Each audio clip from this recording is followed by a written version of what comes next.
কান ধরায় পিঠের মধ্যে লাথি মেরে যখন পার করেছে, গ্রাম বাংলা লক্ষ কোটি মানুষ তখন কান্না করেছে। মাননীয় স্পিকার, এটা কিন্তু আল্লাহ সহ্য করবে না। আপনি নাস্তিক হন, আমার কোনো আপত্তি নাই। আপনি ইসলাম ধর্ম না মানেন, আপনার আমার কোনো আপত্তি নাই।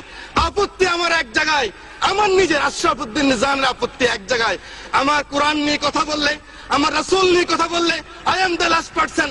আমাকে জেলে নিবেন না কোথায় নিবেন আমার কোনো যায় আসে না, আমি কিন্তু প্রতিবাদ করবই করবো। মাননীয় স্পিকার, এই যে যুগান্তর সহ অনেক পত্রিকা 12/5/2013 তারিখে লিখেছেন 1,50,000 গোলা বারুদ ব্যবহার করেছে।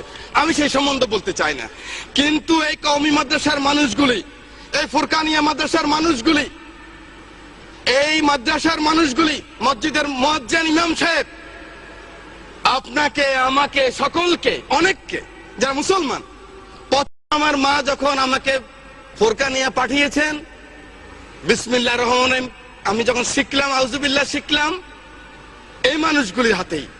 এই মানুষগুলি আমাকে শিখেছে মৃত্যুর পরে মান রব্বুকা মান হাযা, মান রব্বুকা মান দীনুকা মান হাযাল্লাযী ফিহি। এই মানুষটাই শিখিয়েছে আমার মৃত্যুর পরে যখন কবরে রাখবেন, মিনহা খালাকনাকুম ওয়া ফিহা নুঈদুকুম ওয়া মিনহা নুখরিজুকুম তারাতুন উখরা।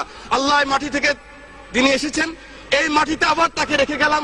সেই মানুষগুলিকে একটা জিনিস আমি দেখেছি, মাননীয় স্পিকার, এভাবে কান ধরায় এই মানুষগুলিকে যখন এই কান ধরায় পিঠের মধ্যে লাথি মেরে যখন পার করেছে, গ্রাম বাংলা লক্ষ কোটি মানুষ তখন কান্না করেছে। মাননীয় স্পিকার, এটা কিন্তু আল্লাহ সহ্য করবে না। আপনি নাস্তিক হন, আমার কোনো আপত্তি নাই। আপনি ইসলাম ধর্ম না মানেন, আপনার আমার কোনো আপত্তি নাই। আপত্তি আমার এক জায়গায়, আমার নিজের আশরাফুদ্দিন নিজামের আপত্তি এক জায়গায়। আমার কোরআন নিয়ে কথা বললে, আমার রাসূল নিয়ে কথা বললে, I am the last person. আমাকে জেলে নিবেন না কোথায় নিবেন আমার কোনো যায় আসে না, আমি কিন্তু প্রতিবাদ করবই করবো। মাননীয় স্পিকার।